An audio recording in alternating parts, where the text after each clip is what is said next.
अब ये diploid cell जो है जब माइटोसिस अंडरगो करेगा तो वो डिवाइड करेगा इनटू 2 इक्वल डॉटर सेल्स में, that is both of them having 2n number of chromosomes, और इसको हम क्या बोलेंगे, डॉटर सेल्स। मेटाफेज के बाद आएगा अर्ली एनाफेज। तो जो क्रोमोसोम्स इक्वेटर पर अलाइन हुए थे यहाँ पर होगा सेंट्रोमियर डिवीजन, जो बीच में आपको मेन यहाँ पर सर्कल की फॉर्म में दिखाई दे रहा है। सेकेंड क्वेश्चन को यहाँ पर देखते हैं, cells at the end of prophase, यानी कि यहाँ पर लेट प्रोफेज की बात की जा रही है। When viewed under the microscope do not show, कौन कौन सी चीजें यहाँ पर डिसअपियर होती है, गोल्जी कॉम्प्लेक्स डिसअपियर होता है, एंडोप्लाज्मिक रेटिकुलम डिसअपियर होता है, न्यूक्लियोलस भी डिसअपियर होता है, एंड न्यूक्लियर एनवलप भी यहाँ पर डिसअपियर होती है।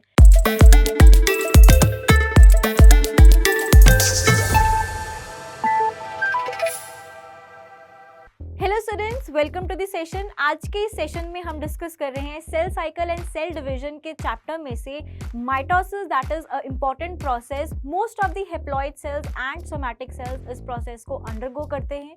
माइटोसिस की बात करें तो it is also called as an equational division, क्योंकि ये पेरेंट सेल को इक्वली डिवाइड करता है इनटू 2 डॉटर सेल्स, एंड इसको हम आसानी से स्टडी कर सकते हैं in the root tip cells, जहाँ पर रेगुलरली माइटोसिस होती रहती है। तो माइटोसिस को अगर हम शॉर्ट में देखें तो हमारे पास एक पेरेंट सेल है दैट इज डिप्लॉइड। डिप्लॉइड का मतलब यहाँ पर 2 सेट्स ऑफ क्रोमोसोम है। यहाँ पर हम एग्जांपल लेकर चलते हैं एक ह्यूमन सेल की, जिसमें पड़े हैं 46 क्रोमोसोम, जिसमें 46 क्रोमोसोम्स होते हैं डिप्लॉइड नंबर।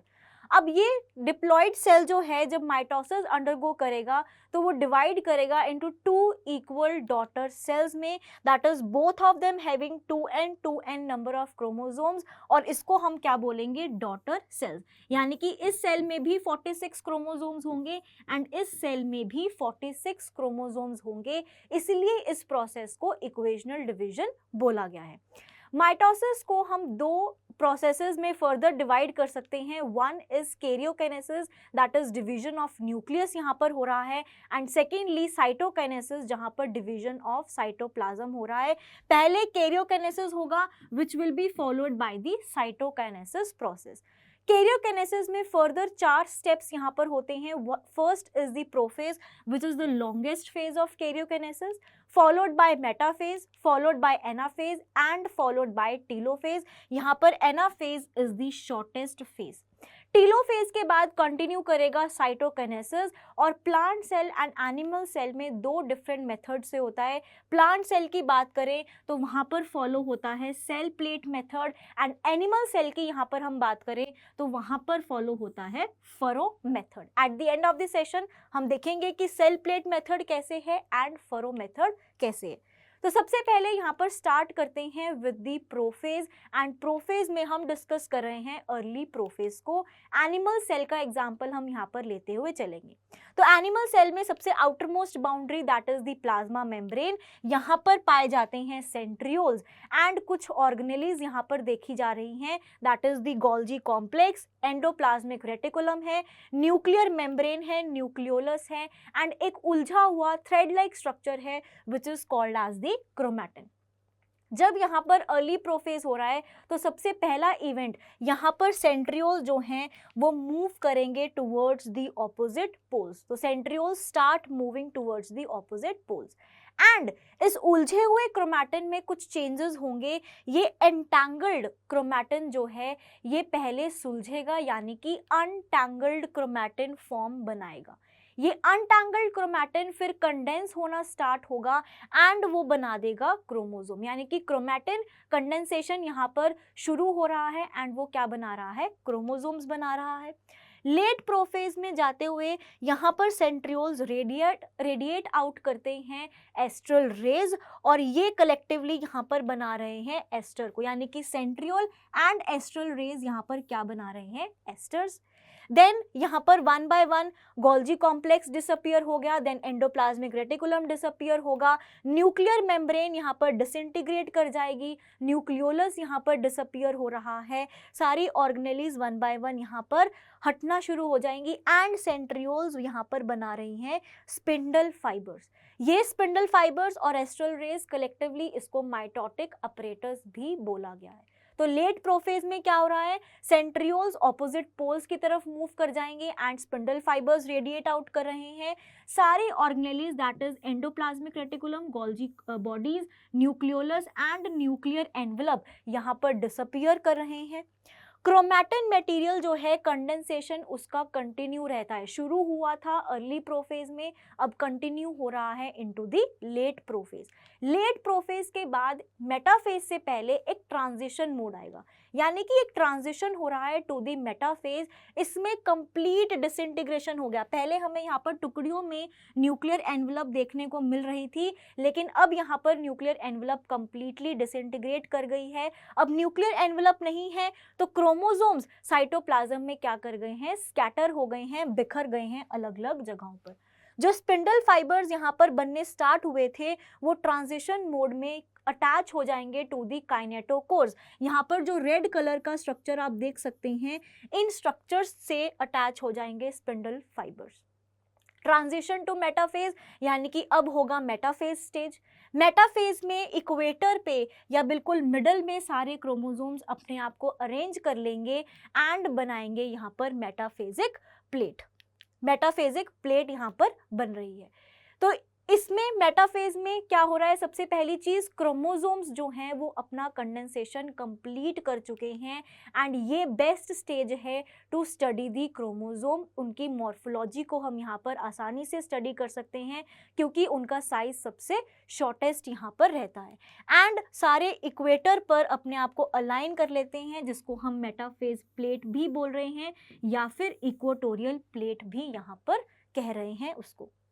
मेटाफेज के बाद आएगा अर्ली एनाफेज। तो जो क्रोमोसोम्स इक्वेटर पर अलाइन हुए थे यहाँ पर होगा सेंट्रोमियर डिवीजन, जो बीच में आपको मेन यहाँ पर सर्कल की फॉर्म में दिखाई दे रहा है।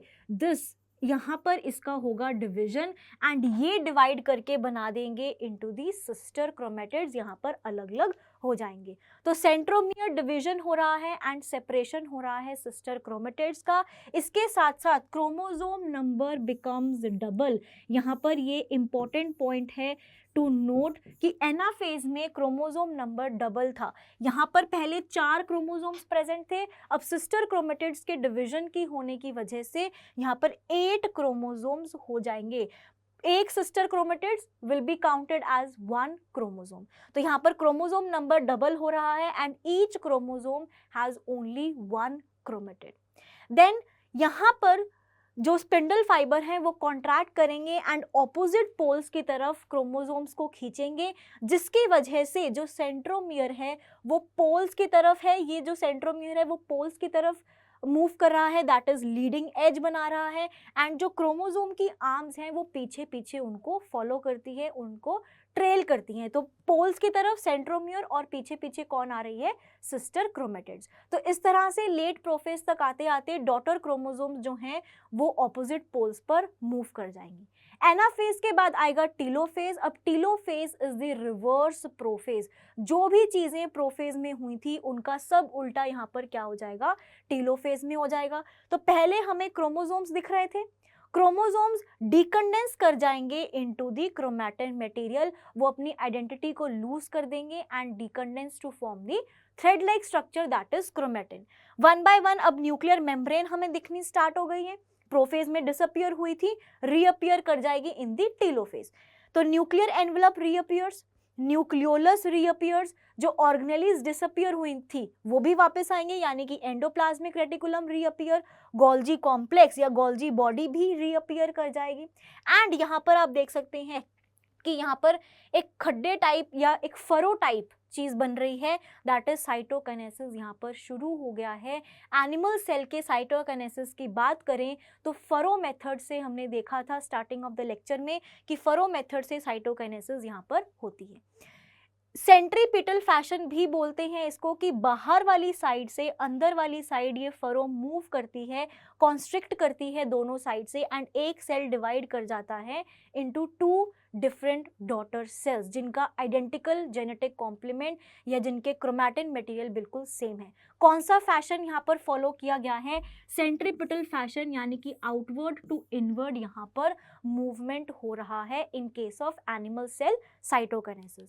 On the other hand plant cell की यहाँ पर बात करें तो प्लांट सेल में होगा cell plate formation, and cell plate जब सेंट्रीफ्यूगल फैशन करेगा यानी कि अंदर की तरफ से बाहर वाली साइड मूवमेंट करेगा तो that is called as centrifugal fashion, and वो कन्वर्ट हो जाएगा इनटू द मिडल लेमेला। तो दो प्लांट सेल के डॉटर सेल्स को सेपरेट करने वाला कौन सा यहाँ पर बन रहा है structure, that is the middle lamella, और ये बना था फ्रॉम द सेल प्लेट। तो प्लांट सेल फॉलो कर रहा है cell plate method for cytokinesis, and animal cell यहाँ पर फॉलो कर रहा है furrow method for the cytokinesis. Significance of mitosis की यहाँ पर बात करते हैं तो माइटोसिस क्यों जरूरी है। सबसे पहली चीज दैट डिप्लॉयड डॉटर सेल्स का फॉर्मेशन होता है विद आइडेंटिकल जेनेटिक कॉम्प्लीमेंट, यानी कि जैसा पेरेंट सेल का क्रोमैटिन मटेरियल था, जितने क्रोमोसोम्स वहाँ पर प्रेजेंट थे उतने ही क्रोमोसोम्स डॉटर सेल्स में भी प्रेजेंट होंगे। अगर 46 नंबर ऑफ क्रोमोसोम्स थे तो डॉटर सेल्स में भी 46 नंबर ऑफ क्रोमोसोम्स ही होंगे। सेकेंडली ग्रोथ एंड डेवलपमेंट भी इसी प्रोसेस की हेल्प से होता है of the multi cellular organism. Zygote एक डिप्लॉयड सेल है जो माइटोसिस अंडरगो करता है एंड वो बनाता है इनटू द कंप्लीट ऑर्गेनिज्म। वो डेवलपमेंट कर रहा है, ग्रोथ कर रहा है from a single cell zygote to the complete organism. तो ये कैसे हो रहा है, with the help of mitosis. Then cell growth जब होती है, यानी कि पहले सेल का साइज थोड़ा छोटा था, बड़ा हुआ उसका साइज इंक्रीज किया, तो इसकी वजह से न्यूक्लियोसाइटोप्लाज्मिक रेशो जो है वो डिस्टर्ब हो जाएगी। न्यूक्लियस और साइटोप्लाज्म के बीच का जो रेशो है वो डिस्टर्ब हो जाएगा। उसको रिस्टोर करने के लिए, उसको वापस से मेंटेन करने के लिए mitosis is required to restore the nucleocytoplasmic ratio. Then यहाँ पर देखते हैं सेल रिपेयर के टाइम पर कोई इंजरी हो गई है तो या स्किन सेल्स जब शेड ऑफ होते हैं तो वापस से वो कैसे आ रहे हैं, with the help of mitosis, क्योंकि सोमैटिक सेल्स में माइटोसिस हो रहा है। The cells of the upper layer of epidermis, lining of the gut and blood cells are constantly replaced with this method. आइए यहाँ पर कुछ क्वेश्चंस को डिस्कस करते हैं। सबसे पहला question is which of the following is not true for mitosis, कौन सा इनकरेक्ट स्टेटमेंट है। First option is equational division है, बिल्कुल सही है। जितने क्रोमोसोम्स पेरेंट सेल में होंगे उतने ही डॉटर सेल्स में होंगे। Then recombination and crossing over, पूरी आज की हमने लेक्चर में ना ही कहीं रिकॉम्बिनेशन देखा ना ही कहीं क्रॉसिंग ओवर को पढ़ा। तो माइटोसिस में ना ही रिकॉम्बिनेशन होता है ना ही क्रॉसिंग ओवर होता है। ये कैरेक्टरिस्टिक फीचर है इन केस ऑफ मियोसिस। ये दूसरा प्रोसेस है, दैट इज मियोसिस में ये रिकॉम्बिनेशन एंड क्रॉसिंग ओवर देखने को मिलता है। Then sister chromatid separated during the anaphase, ये भी सही है, जहाँ पर सेंट्रोमियर डिवीजन हो रहा था, क्रोमोसोम का नंबर डबल हो रहा था, and nuclear membrane disappears during the late prophase, ये भी सही है। तो करेक्ट आंसर हो जाएगा option number 2, that is it involves recombination and crossing over. Second question को यहाँ पर देखते हैं, cells at the end of prophase, यानी कि यहाँ पर लेट प्रोफेज की बात की जा रही है। When viewed under the microscope do not show, कौन कौन सी चीजें यहाँ पर डिसअपियर होती है। गोल्जी कॉम्प्लेक्स डिसअपियर होता है, एंडोप्लाज्मिक रेटिकुलम डिसअपियर होता है, न्यूक्लियोलस भी डिसअपियर होता है, एंड न्यूक्लियर एनवलप भी यहाँ पर डिसअपियर होती है। ओनली न्यूक्लियर एनवलप गलत है, ओनली वर्ड आ गया। ओनली एंडोप्लाज्मिक रेटिकुलम गलत है। देन ओनली न्यूक्लियोलस गलत है। तो करेक्ट आंसर यहाँ पर हो जाएगा ऑप्शन नंबर 1, जहाँ पर ये सारी चीजें डिसअपियर होती हैं at the late prophase. Then last question, anaphase at metaphase chromosomes are attached to the spindle fibres by their. अब हमने एक लाइन देखी थी कि spindle fibres are attached to the kinetochore. अगर ये क्रोमोसोम का स्ट्रक्चर है विद द क्रोमैटिड्स, ये क्रोमैटिड्स हैं, तो सेंट्रोमियर के साइड में डिस्क लाइक स्ट्रक्चर प्रेजेंट होते हैं, जहाँ पर स्पिंडल फाइबर जाकर अटैच होगा at the metaphase stage.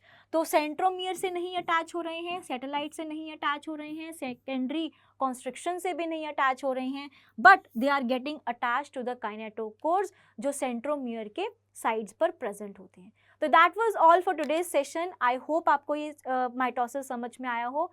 Thank you very much.